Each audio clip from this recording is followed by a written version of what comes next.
سلام علیکہ یا رسول اللہ صلی اللہ تعالی علیہ وسلم۔ حضرات گرامی، محفل کا آغاز تلاوت کلام اللہ سے ہو چکا ہے۔ آپ حضرات سے معجبانہ اپیل ہے، گزارش ہے، ریکویسٹ ہے کہ آپ حضرات اب تاخیر نہ کریں، اس لیے کہ کچھ ہی لمحوں کے بعد حضرت علامہ مولانا مفتی شمس القمر صاحب قبلہ رونق اسٹیج ہوں گے۔ ان کا بھی آپ کو ولولہ انگیز بیان سماعت کرنا ہے۔ آئیے چند اشعار سماعت کرنے سے پہلے ایک مرتبہ اور درود پاک کا نذرانہ پیش کر لیں۔ صلی اللہ علی النبی الأمی علیہ صلی اللہ علیہ وسلم، صلاۃ و سلام علیکہ یا رسول اللہ صلی اللہ تعالی علیہ وسلم۔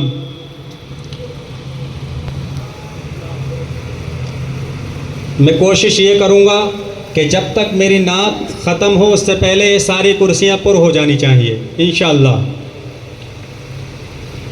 درد دل کی، درد دل کی، درد دل کی، ہاں درد دل کی دوا ضروری ہے۔ درد دل کی، درد دل کی، درد دل کی،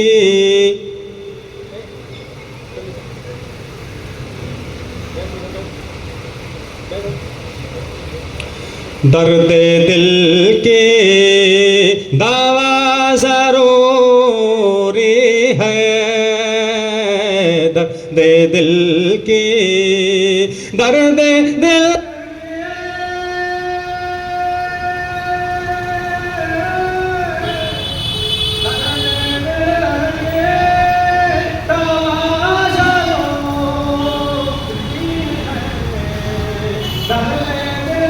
سخاوت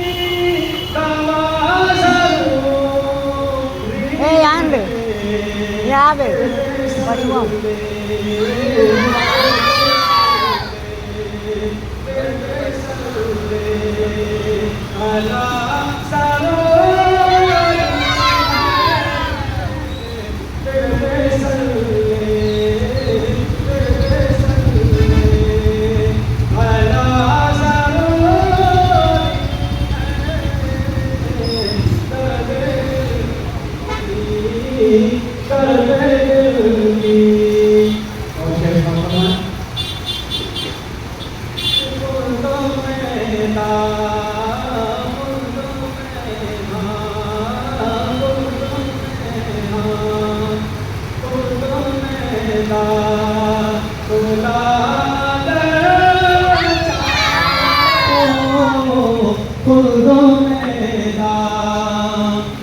وہ کہتے ہیں جنت کے لیے اور داخلہ کہتے ہیں ایڈمیشن کے لیے، یعنی کہ نام لکھوانے کے لیے۔ تو جنت میں جو نام لکھوانا چاہتا ہے تو وہی سبحان اللہ بولے گا، اور جس کو ضرورت نہیں ہے وہ خاموش رہے گا۔ میرا مائک لے لوں، کدھر گئے سوراب بھائی؟ کہ خلد میں داخلہ اگر چاہو، خلد میں ہاں، خلد میں ہاں، خلد میں داخلہ اگر چاہو، خلد میں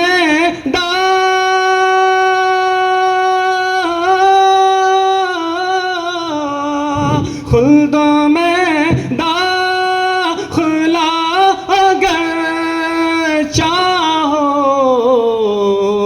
مصطفیٰ سے، مصطفیٰ سے، ہاں مصطفیٰ سے وفا ضرور،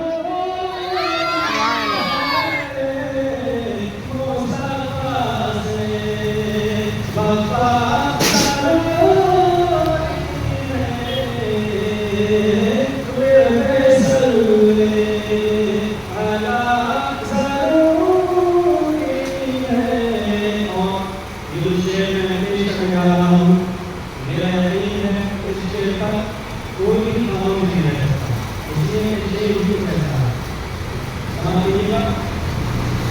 کہ بھیج دے تو بھیج دے، ہاں بھیج دے تو بھیج دے تو حسین کا مولا، بھیج دے تو حسین کا مولا، بھیج دے تو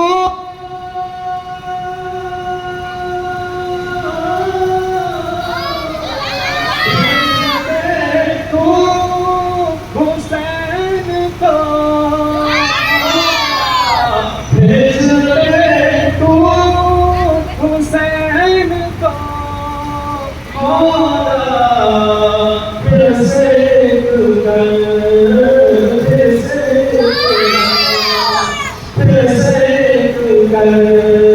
مولا،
کہ کامیابی کامیابی، ہاں کامیابی، آج تمام لوگ کامیابی کے پیچھے بھاگ رہے ہیں کہ کوئی بھی صورت ایسی ہو جس سے میں کامیاب ہو جاؤں، اپنے کاروبار میں کامیاب ہو جاؤں، اپنی ایجوکیشن میں کامیاب ہو جاؤں، اپنی جو میں پڑھائی کر رہا ہوں اس میں کامیاب ہو جاؤں۔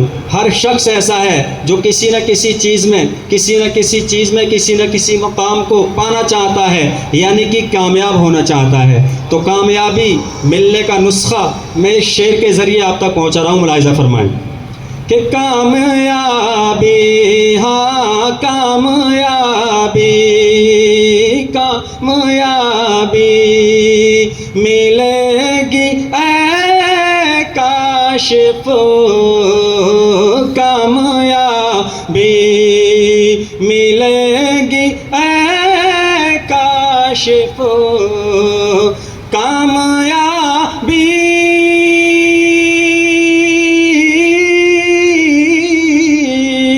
کامیابی ملے گی اے کاشف، کامیابی ملے گی اے کاشف، باپ ماں کی، باپ اور ماں کی، ہاں باپ ماں کی، ارے دعا ضروری ہے باپ ماں کی، ہاں باپ ماں کی دعا ضروری ہے، ورد صلی علی ضروری ہے،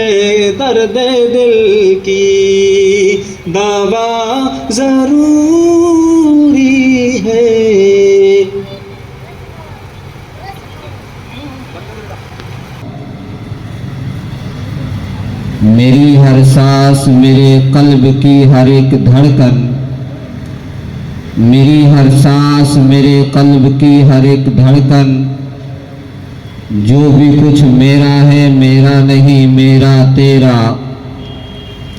لفظ جب تک وضو نہیں کرتے، لفظ جب تک وضو نہیں کرتے، ہم تیری گفتگو نہیں کرتے۔ چھڑ جائے جب کبھی شہ کون و مکا کی بات، چھڑ جائے جب کبھی شہ کون و مکا کی بات، پڑھیے درود چھوڑیے سارے جہاں کی بات۔ اور آتی ہے یوں لبوں پہ شہ انس و جا کی بات، آتی ہے یوں لبوں پہ شہ انس و جا کی بات، جیسے کہ منہ زمیں کا ہو اور آسماں کی بات۔ شہر نبی نے آج پھر تڑپا دیا مجھے، تم نے نصیر آج سنا دی کہاں کی بات۔ شہر نبی نے آج پھر تڑپا دیا مجھے، تم نے نصیر آج سنا دی کہاں کی بات۔ میرے امام نے کہا تھا وہی رب ہے جس نے تجھ کو ہمتن کرم بنایا، ہمیں بھیک مانگنے کو تیرا آستہ بتایا، تجھے حمد ہے خدایا تجھے حمد ہے خدایا۔ وہ قواری پاکی مریم ونفخت فیہ کادم، ہے عجب نشان اعظم مگر آمنہ کا جایا، وہی سب سے افضل آیا وہی سب سے افضل آیا۔ ارے اے خدا کے بندو کوئی میرے دل کو ڈھونڈو، ارے اے خدا کے بندو کوئی میرے دل کو ڈھونڈو، میرے پاس تھا ابھی تو ابھی کیا ہوا خدایا، نہ کوئی گیا نہ آیا نہ کوئی گیا نہ آیا۔ پھر ایک آواز بلند ہوئی ہمیں اے رضا تیرے دل کا پتہ چلا بمشکل، ہمیں اے رضا تیرے دل کا پتہ چلا بمشکل، در روضہ کے مقابل وہ ہمیں نظر تو آیا، یہ نہ پوچھ کیسا پایا یہ نہ پوچھ کیسا پایا۔ وہی رب ہے جس نے تجھ کو ہمتن کرم بنایا۔ عزیزان ملت اسلامیہ، آپ اپنے ماتھے کی نگاہوں سے دیکھ رہے ہیں کہ منبر نور پر شہنشاہ خطابت، مدبر قوم و ملت، عالم جلیل عالم نبیل فاضل جلیل حضرت العلام حضرت علامہ مولانا الشاہ شمس القمر صاحب قبلہ مدد اللہ العالی پوری شان خطابت کے ساتھ رونق اسٹیج ہے۔ بس کچھ ہی لمحات کے بعد حضرت کا خطاب نایاب شروع ہونے والا ہے، لہذا جو حضرات ادھر ادھر ابھی تک گھوم رہے ہیں وہ حضرات بہت جلد سے جلد جلسہ گاہ میں تشریف لا کر دارین کی نعمتوں سے مالا مال ہوں، کیونکہ شاعر کہتا ہے کہ حدیث عشق کی روشن کوئی تفسیر لکھ دیں گے۔ آج یہ غلامان حسین، حسین کے چاہنے والے، حسین کے دیوانے مستانے فرزانے ساری دنیا کو یہ پیغام دے رہے ہیں، سارے زمانے کو یہ بتا رہے ہیں باطل طاقتوں سن لو، حدیث عشق کی روشن کوئی تفسیر لکھ دیں گے، حدیث عشق کی روشن کوئی تفسیر لکھ دیں گے، زمین کفر پر ہم نعرہ تکبیر لکھ دیں گے، کہ حدیث عشق کی روشن کوئی تفسیر لکھ دیں گے اور زمین کفر پر ہم نعرہ تکبیر لکھ دیں گے، اور ہمارے جسم میں ہر دم حسینی جوش رہتا ہے، ہمارے خون میں ہر دم حسینی جوش رہتا ہے، جہاں پر کربلا دیکھیں گے ہم شبیر لکھ دیں گے، جہاں پر کربلا دیکھیں گے ہم شبیر لکھ دیں گے۔ اور میرے ایک بھائی نے کہا تھا جو چاہتے ہو زمانے میں دبدبہ رکھنا، جو چاہتے ہو زمانے میں دبدبہ رکھنا تو پھر نام اپنے محلے کا کربلا رکھنا، جو چاہتے ہو زمانے میں دبدبہ رکھنا تو پھر نام اپنے محلے کا کربلا رکھنا۔ عزیزان ملت اسلامیہ، آپ حضرات نے جو خاموشی کا روزہ رکھا ہے اس کی ذرا افطار فرما لیں اور سبحان اللہ ماشاء اللہ کہتے رہے، کیونکہ جب انسان ایک مرتبہ سبحان اللہ کہتا ہے، جب بندہ اللہ کی پاکی بیان کرتا ہے تو عرش اعظم ہلنے لگتا ہے، عرش اعظم گردش کرنے لگتا ہے، عرش اعظم مچلنے لگتا ہے، عرش اعظم وجد کرنے لگتا ہے، تو عرش کے فرشتے پوچھتے ہیں، اے عرش اعظم، ابھی تو جامد تھا، ابھی تو ساکت تھا، ابھی تو ٹھہرا ہوا تھا، ابھی تو رکا ہوا تھا، ابھی تو جمع ہوا تھا، اچانک تو حرکت کیوں کر رہا ہے؟ اچانک تو وجد کیوں کر رہا ہے؟ اچانک تو جھوم کیوں رہا ہے؟ تو عرش اعظم جواب دیتا ہے، اے عرش کے فرشتوں سنو سنو، اللہ کی زمین پر اللہ کے بندے نے اللہ کی پاکی بیان کی ہے، یاد سبحان اللہ کہا ہے، میں اسی لیے گھوم رہا ہوں، میں اسی لیے وجد کر رہا ہوں، میں اسی لیے حرکت کر رہا ہوں۔ تو عرش کے فرشتے پوچھتے ہیں، اے عرش اعظم، تم کب تک حرکت کرتے رہو گے؟ کب تک گھومتے رہو گے؟ کب تک وجد کرتے رہو گے؟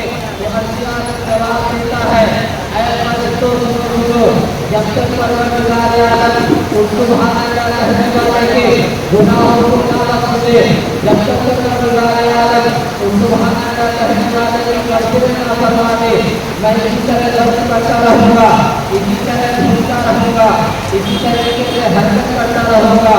تو ہر ایک آواز آتی ہے، فرماتا ہے، اے فرشتوں گواہ ہو جاؤ، اے فرشتوں تم بھی گواہ ہو جاؤ، اے اللہ تعالیٰ تم بھی گواہ ہو جا، میری زمین پر میرے اس بندے نے میری پاکی بیان کیا ہے، میری پاکی بیان کی ہے، یا کہا ہے، اے اللہ تعالیٰ تم بھی گواہ ہو جا، اے فرشتوں تم بھی گواہ ہو جاؤ، جس بندے نے میری پاکی کو بیان کیا ہے میں نے اپنے اس بندے کے سارے گناہوں کو معاف کر دیا۔ باوقار علماء اہل سنت، معزز محترم مکرم قابل قدر سامعین و سامعیات،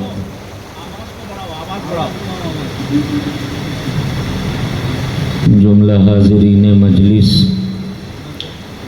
السلام علیکم ورحمۃ اللہ تعالی وبرکاتہ۔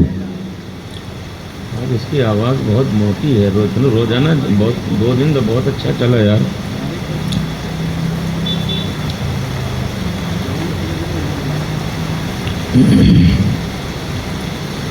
الحمدللہ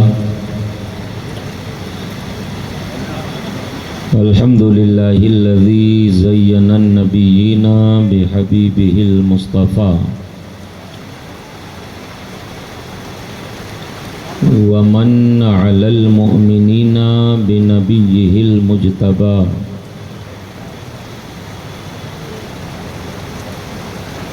والصلاة والسلام علی سیدنا ومولانا محمد خیر الورى وعلى آلہ وأصحابہ المتأدبین بالتقوى۔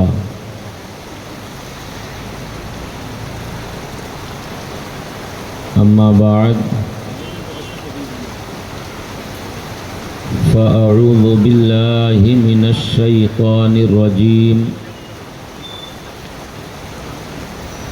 بسم اللہ الرحمن الرحیم۔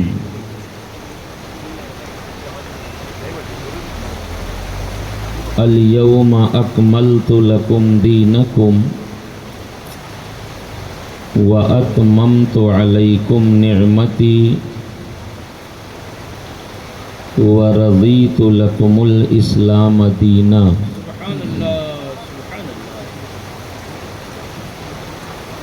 آمنت باللہ صدق اللہ مولانا العظیم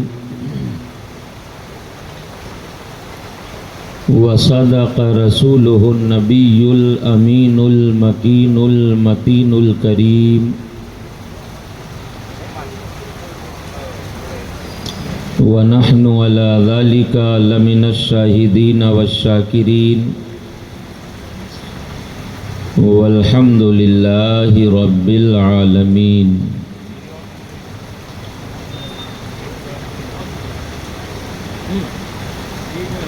بادئ توحید کے متوالوں، شمع رسالت کے پروانوں، اہل بیت اطہار سے بے پناہ عقیدت و محبت کرنے والوں، شہدائے کربلا کی محبت میں اپنی مصروف ترین زندگی سے وقت نکال کر مجلس ذکر حسین میں بیٹھنے والوں، سید الشہداء امام ہمام امام علی مقام رضی اللہ تعالی عنہ کی محبت میں، ان کی عقیدت و الفت میں اپنی جان و مال کی بازی لگانے والوں، آئیے ہم اور آپ مل کر سب سے پہلے بہتر و مناسب یہ سمجھتا ہوں، اور مناسب بھی یہی ہے، اپنے اسلاف اور بزرگوں کے طریقے کو اپناتے ہوئے نبیوں کے تاجدار، رسولوں کے امام، گنبد خضرا کے مکین، صاحب طٰہٰ و یاسین، امام الانبیاء، خاتم پیغمبراں، فخر رسولاں، محبوب کبریا، ہم سب کے آقا، ماوا، ملجا، حسنین کریمین کے نانا جان، سیدہ طیبہ طاہرہ، راکعہ ساجدہ صائمہ عالمہ فاضلہ، سیدتنا فاطمۃ الزہرا رضی اللہ تعالی عنہا کے پیارے بابا جان، ہم سب کی بگڑی بنانے والے سرکار جناب محمد مصطفیٰ صلی اللہ تعالی علیہ وسلم کی مقدس بابرکت اور بعظمت بارگاہ میں مل کر پوری ذمہ داری، ایمانداری، وفاداری کے ساتھ جتنے لوگوں کو درود پاک یاد ہے بآواز بلند محبت کے ساتھ بارگاہ رسالت میں پیش کر لیا جائے۔ اللہم صلی علی سیدنا و مولانا محمد وعلی آل سیدنا و مولانا محمد وبارک وسلم صلاۃ و سلاما علیک یا رسول اللہ، صلاۃ و سلاما علیک یا حبیب اللہ صلی اللہ تعالی علیہ وسلم۔ حضرات محترم، 10 روزہ ذکر شہدائے کربلا اور ذکر امام حسین کی محافل کا سلسلہ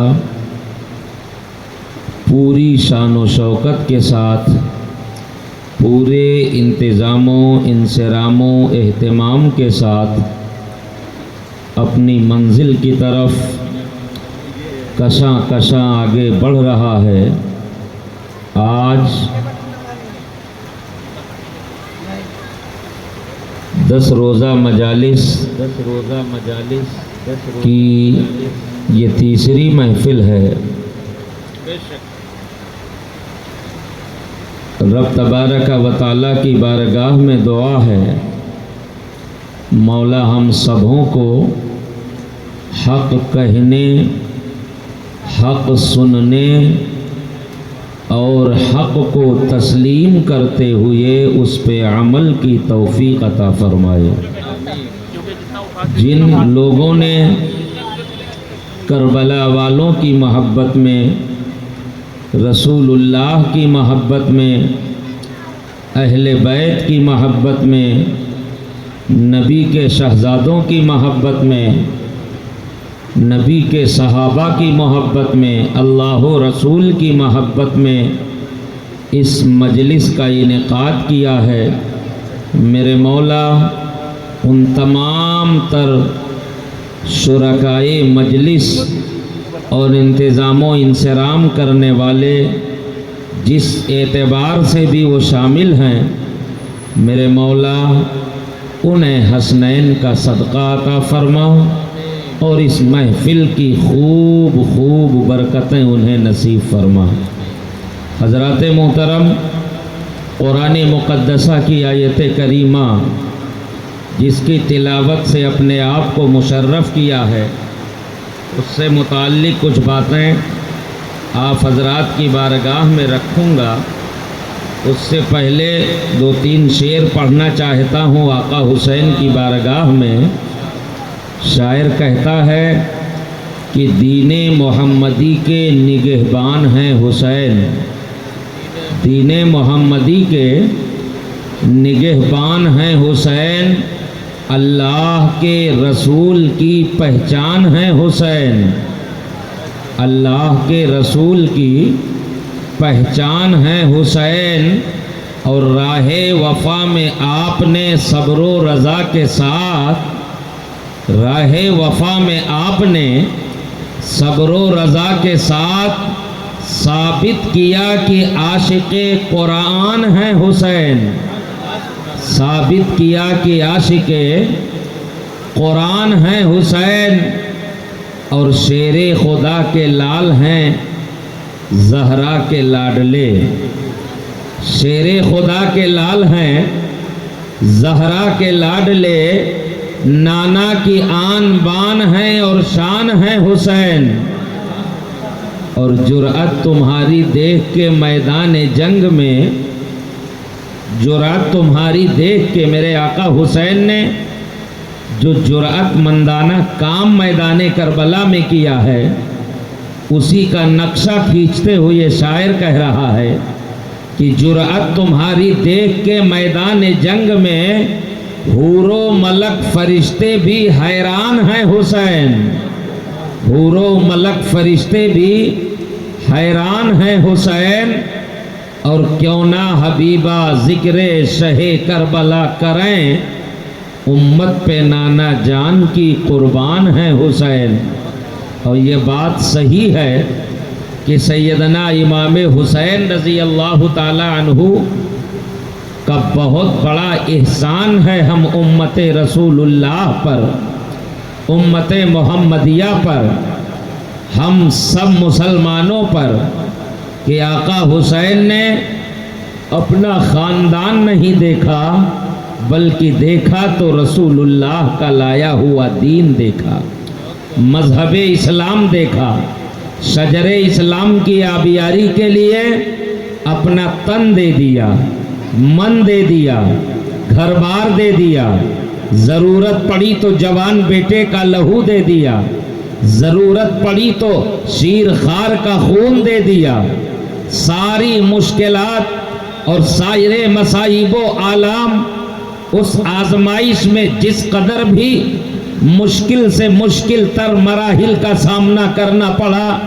میدان کربلا میں آقا حسین نے سارے مشکلات کا تنہا مقابلہ کیا، اور مقابلہ کرنے کے بعد زمانے کو یہ پیغام دے دیا کہ کسی بھی صورت میں ہمیں مٹایا جا سکتا ہے لیکن مذہب اسلام کو نہیں مٹایا جا سکتا ہے۔ اور یاد رکھیے بظاہر لاشا تو کربلا کے میدان میں امام حسین کا گرا تھا، لیکن جیت اس کی نہیں ہوتی ہے، جیت اس کی نہیں ہوتی ہے جو مقابل کو مار دے یا قتل کر دے، جیت تو اس کی ہوتی ہے جس کا مقصد بلند رہے۔ آپ ذرا تصور تو کیجئے، یزید کل تھا، حسین کل بھی تھے، آج بھی ہیں، اور انشاءاللہ قیامت تک حسین کا نام باقی رہے گا، اس لیے کہ آقا حسین نے میدان کربلا میں جو جرأت مندانہ کردار پیش کیا ہے، جو کارنامہ پیش کیا ہے، وہ کارنامہ رہتی دنیا تک دہرایا جاتا رہے گا۔ آج دیکھتے نہیں ہیں آپ، پورا سال محرم الحرام کا مہینہ آتا ہے تو حسین کے دیوانوں کا طریقہ کچھ الگ ہی ہوتا ہے، عاشقی کا انداز اپنے اپنے اعتبار سے ہر عاشق آقا حسین کی بارگاہ میں خراج عقیدت پیش کرتا ہے کہ نہیں ہے؟ ہر عاشق حسین کا کی یہی کوشش ہوتی ہے کہ آقا حسین کربلا میں اگر ہم ہوتے تو پانی لا کر کے خیمے کے بچوں کو پلا دیتے۔ کل پانی بند کرنے والے وہ یزیدی اور یزید کے سپاہی جنہوں نے پانی بند کیا تھا، لیکن آج ہم حسینیوں کا جذبہ دیکھیے، اہل بیت سے محبت دیکھیے کہ ہمارے دل کے جذبات اور ہمارے دل کی محبت کی یہی بولی ہے۔ آقا حسین کربلا میں نہیں تھے تو کیا ہوا، آج پیدا ہوئے ہیں، جب جب آپ کے شہادت کی تاریخ آئے گی ہم گلیوں میں سبیل لگا کر کے تمہارا نام زندہ رکھیں گے، ہم کھانا کھلا کر کے تمہاری یاد کو زندہ رکھیں گے، ہم غریبوں کی مدد کر کے تمہاری یاد کو تازہ کرتے رہیں گے۔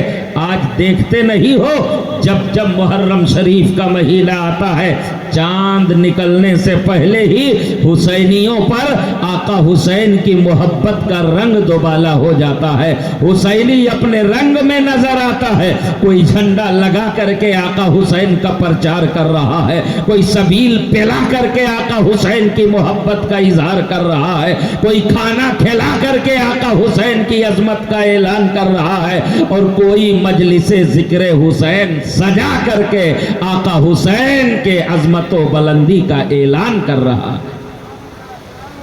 ہم اور آپ بھی اسی کڑی میں یہاں بیٹھے ہیں۔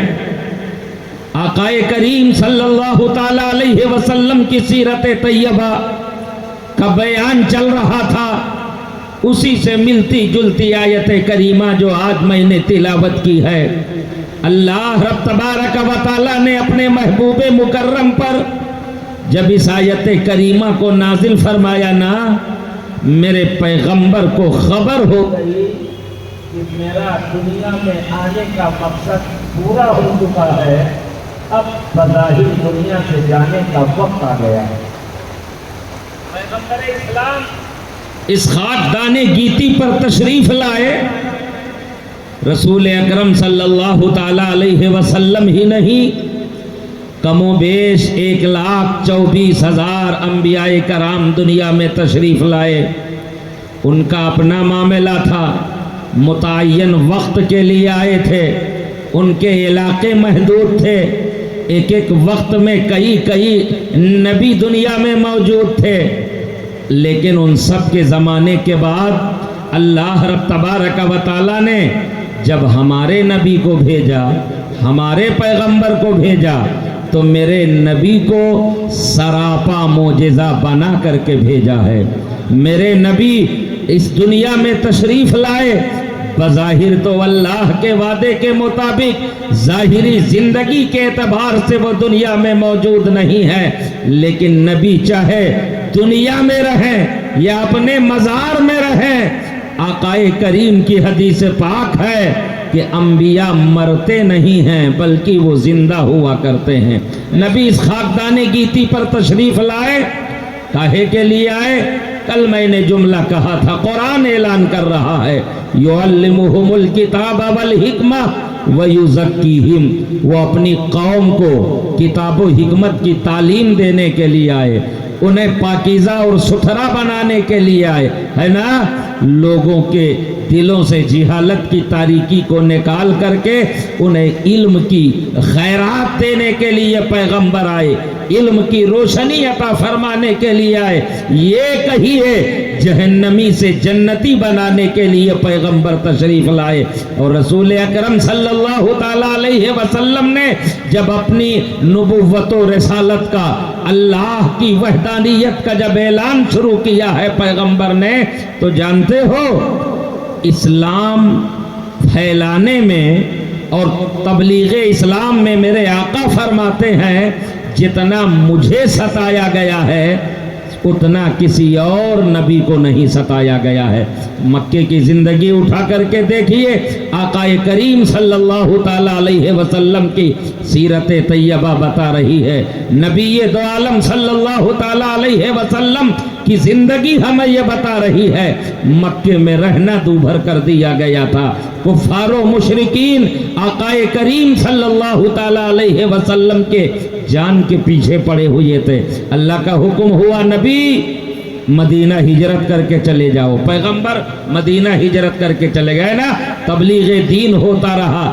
ایک وقت آیا جب اللہ رب تبارک و تعالی نے فاتح کی حیثیت سے جناب محمد الرسول اللہ صلی اللہ تعالی علیہ وسلم کو مکے میں داخل فرمایا ہے، لیکن میرے پیغمبر کی سیرت بتا رہی ہے زمانے کو جب طاقت ملتی ہے، زمانہ جب جیت جاتا ہے، زمانے کو جب پاور مل جاتا ہے، زمانے کے ہاتھ میں جب حکومت و دولت و ثروت کا پاور اور طاقت آ جاتا ہے، تو پھر زمانہ اپنے طاقت کا استعمال کرتا ہے، اپنی جو ہے ثروت کا استعمال کرتا ہے، سلطنت و حکومت کے اس پاور کا استعمال کرتا ہے۔ لیکن میرے پیغمبر کی سیرت بتا رہی ہے، مصطفیٰ جان رحمت جب فاتحانہ شان سے مکہ المکرمہ میں داخل ہو رہے تھے نا، تو یہ کافر و مشرک ایک کنارے کھڑے ہو کر کے ان کے سینوں میں ان کے دل لرز رہے تھے کہ آج تو انتقام لیا جائے گا،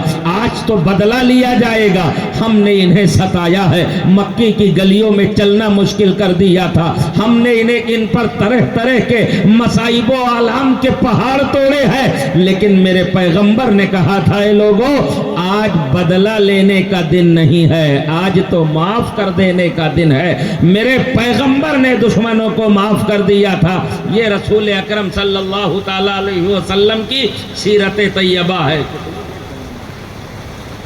خبر ہے، سیرت طیبہ ہے، معاف کر دیا تھا پیغمبر نے۔ تبلیغ دین ہوتا رہا، جوق در جوق لوگ اسلام میں داخل ہوتے رہے۔ میرے آقا صلی اللہ تعالی علیہ وسلم، آپ ذرا جو ہے تصور کیجئے، یہ دنیا میں ہم ہوں یا آپ ہوں یا کوئی بھی ہو، ہمیشہ کے لیے کوئی نہیں آیا ہے نا، ایک متعینہ دن کے لیے آتا ہے۔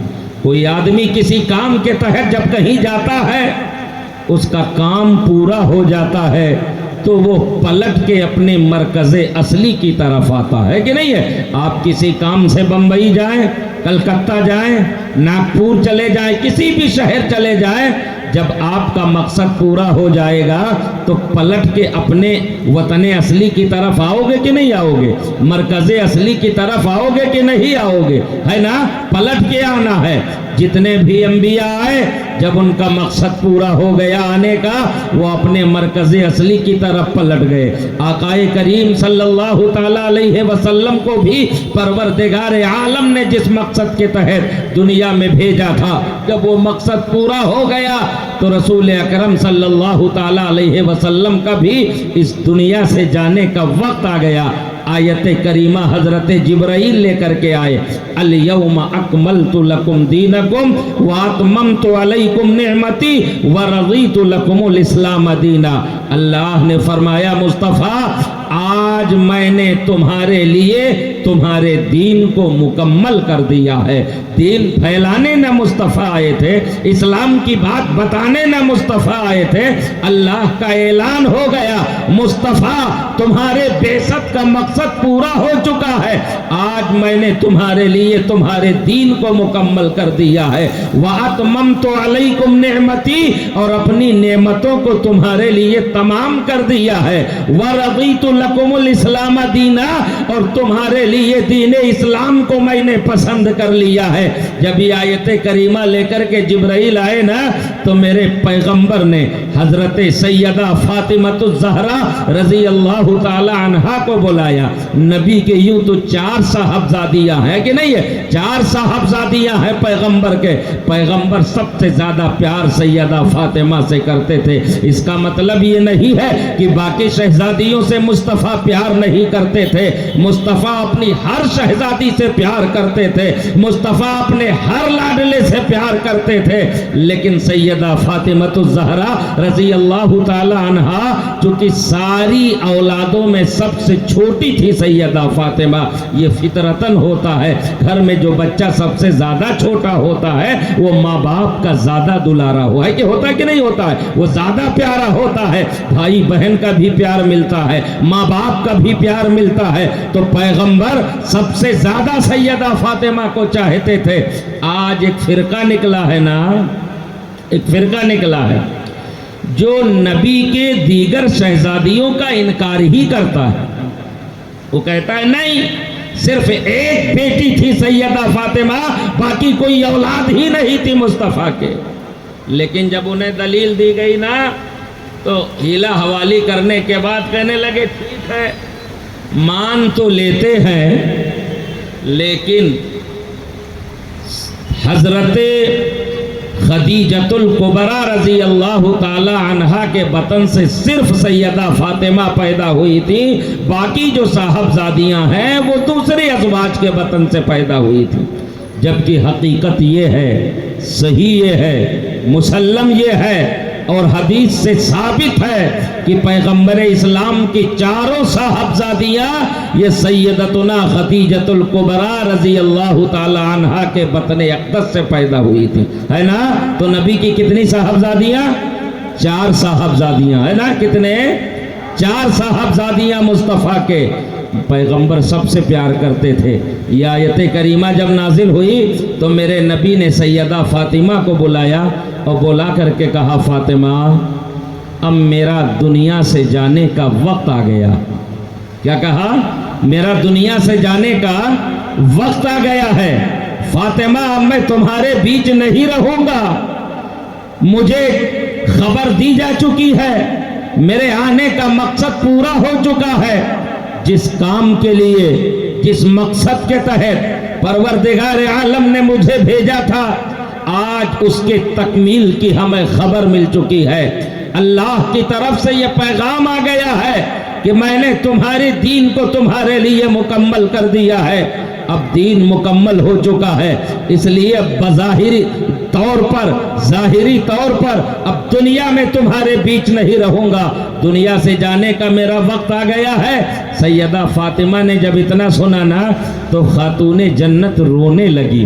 ظاہر سی بات ہے، فطری بات ہے، کوئی بیٹی اگر اپنے باپ کے تعلق سے ایسی خبر سنے تو بیٹی رونے لگتی ہے، بیٹا رونے لگتا ہے، عزیز و اقارب رونے لگتے ہیں، ہے کہ نہیں ہے؟ آج ہم میں سے کوئی اگر بیمار ہو جائے اور بیمار ہونے کے بعد اس کے علاج کے لیے وہ کسی ہاسپٹل میں جائے اور ڈاکٹر کہہ دے، کون کہہ دے؟